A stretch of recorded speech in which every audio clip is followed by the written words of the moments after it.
کہ 1951 سے شروع ہوتا ہے. لیاقت علی خان کی اسیسینیشن, ذوالفقار علی بھٹو کا بھی ذکر کرتے ہیں, پھر اس وقت پرائم منسٹر عمران خان کی حکومت کو جو نکالا گیا. Smoking gun in the hand of a conspirator, کہ ایک سازشی کے ہاتھ میں دھواں دیتی ہوئی بندوق وہ ڈھونڈنی ہے, اس کے لیے کمیشن بنانا ہے. انڈیویجولز کو ہم سائٹ پہ رکھ دیتے ہیں. ہم اس میں ایک لارجر پیٹرن آئیڈینٹیفائی کرنے کی کوشش کرتے ہیں کہ پاکستان میں اگر ہم یو ایس لینس کے ذریعے دیکھیں, کیونکہ پاکستان کی فورن ریلیشن جو ہیں ہم لوگ موسٹلی یو ایس بلاک میں رہیں, تو اس میں ہم یو ایس لینس سے اگر اس سارے مسئلے کو دیکھیں پاکستان کی 75 سالہ تاریخ کو, کہ کب کب کیسے کیسے گیا, میں لارجر اس میں براڈ فریم ورک میں آپ کو بتاتا ہوں. 1958 martial law, 1978 martial law, 1999 martial law. یہ تمام مارشل لا جس وقت لگے اس وقت امریکہ کے اس خطے میں انٹرسٹ ہے. 1958 میں جب ایوب خان نے مارشل لا لگایا, لیاقت علی خان کی اسیسینیشن 2 ہفتے پہلے ان کے رشیا وزٹ سے ہوگی, آج تک نہیں پتہ لگا کہ پیچھے کون تھا. آپ آ جاتے ہیں جی مارشل لا, سیاٹو, سینٹو, کولڈ وار اپنے پیک پہ جا رہی تھی, امریکہ کو یہاں پہ الائز چاہیے تھے اور ہم سیاٹو سینٹو کا حصہ بنے. رشین بلاک میں, ہم سوویٹ بلاک میں نہیں گئے اور ہم وہاں پہ اس سائڈ پہ چلے گئے. اب وہ سارا پلان اس وقت سیاٹو سینٹو کولڈ وار جب اپنی پیک پہ گئی تو ایوب خان, جنرل ایوب خان, انہوں نے اپنی سروسز باقاعدہ پرووائڈ کی اور پاکستان یو ایس کیمپ میں گیا. اور اس وقت کے آپ دیکھتے بھی ہیں, بڑے پیارے پیارے ویژولز ہمیں نظر آتے ہیں. 1977 جب ہم دوبارہ آتے ہیں تو اس وقت پھر امریکہ کے ریجنل انٹرسٹ یہاں پہ تھے اور ہم دیکھتے ہیں کہ کوورٹ وار باقاعدہ طور پہ شروع ہوئی, افغانستان کی جنگ لڑی گئی اور اس وقت پاکستان میں پھر مارشل لا آ جاتا ہے. ایک پاپولرلی الیکٹڈ ڈیموکریٹک لیڈر کو پھانسی دی جاتی ہے ایک ایسے کیس میں, غالباً سیکشن 109. فواد چودھری صاحب اگر بیٹھے ہوں تو بتائیں کہ اس میں پھانسی تو بنتی نہیں لیکن پھانسی دے دی گئی اور ضیاء الحق کا مارشل لا آ جاتا ہے.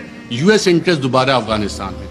99 میں جب ہم آتے ہیں دوبارہ تو ایک نئی جنگ ہمیں چاہیے. اس کے لیے نیو کانس کے پلان آلریڈی بن چکے تھے. آلریڈی تھا کہ کدھر عراق میں جنگ ہونی ہے, لیبیا میں ہونی ہے, سیریا میں ہو رہی ہے, ایران, پاکستان بھی اس کا حصہ تھا. لیکن پاکستان, جیسے بلڈ بارڈرز کا ڈاکٹر شیری مزاحم نے بتایا, Pakistan for various reasons and one of the main factors being a nuclear power تھوڑا سا بچ گئے. جو وار اگینسٹ ٹیرر ہماری شروع ہوئی, دہشت گردی کے خلاف جنگ, جو ٹی ٹی پی کا سارا انفیوز کیا گیا, وہ سارا اسی کا ایک حصہ تھا کہ یہاں پہ یہ ساری کارروائیاں پاکستان میں ہونی ہیں اور ہم اس ٹریپ میں باقاعدہ طور پہ واک ان کیے. یہ والے ہم 3 فیزز جب نکالتے ہیں, اچھا ان میں ٹرانزیشن کیسے ہوتی ہے؟ ٹرانزیشن پاپولرلی ہوتی ہے. جتنے بھی یہ لوگ گئے, جب ہم دیکھتے ہیں کہ جتنا ٹرانزیشن 1969-70 میں جو ٹرانزیشن آئی وہ پاپولر اپرائزنگ ہوئی. پاپولر لیڈرز آپ کے کھڑے ہوئے. پاکستان پیپلز پارٹی کا قیام آیا, انہوں نے کہا کہ جی ناؤ ڈیڈی از نو مور ایکسیپٹیبل, میں بڑا ہو گیا ہوں, میں اپنی الگ پارٹی بناؤں گا, پاکستان پیپلز پارٹی. عوامی لیگ الگ بنی شیخ مجیب کی, اور پھر اس کے بعد کی جو الیکشن مینیپولیشن کی داستان ہے اس کے ریزلٹس ہمارے سامنے ہیں.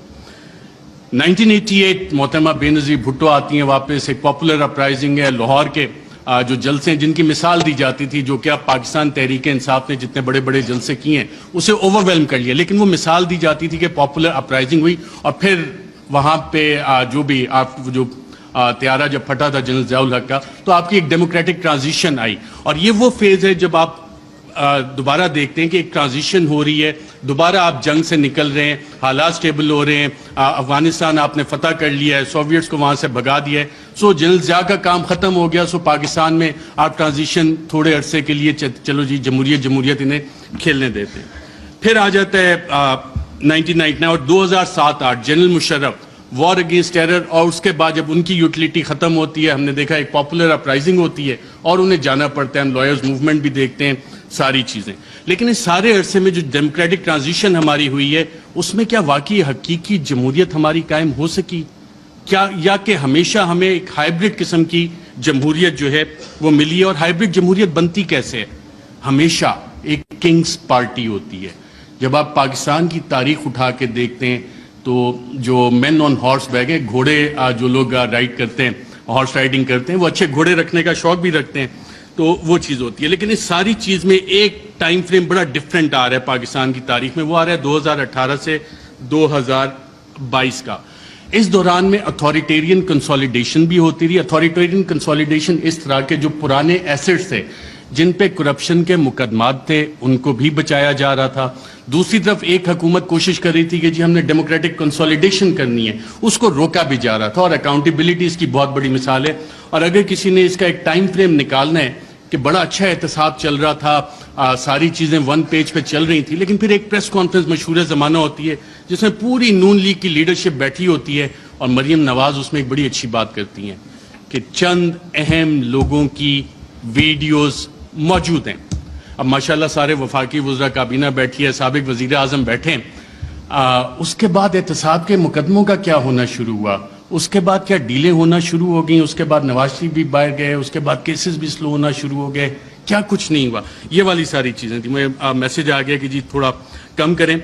رجیم چینج جب پیٹا ہوئی تو میڈیا کی اسٹریٹجی اس میں کیا تھی؟ میڈیا کے 3 ڈیز اس میں باقاعدہ طور پہ استعمال کیے گئے تحریک انصاف کے خلاف. 3 ڈی تھے: ڈسٹرب, ڈسکریڈٹ, ڈینائی. ڈسٹرب کیسے کرنا ہے؟ جتنے بھی پاکستان تحریک انصاف کے پلانز بنے تھے اسے لا فیئر کے ذریعے, ایڈمنسٹریٹولی اور انفارمیشن آپریشنز کے ذریعے سیبوٹاج کرنے کا باقاعدہ طور پہ پلان بنا, اور اس کی ہم نے مختلف قسم کی امپلیمنٹیشنز دیکھی. اگر آپ نے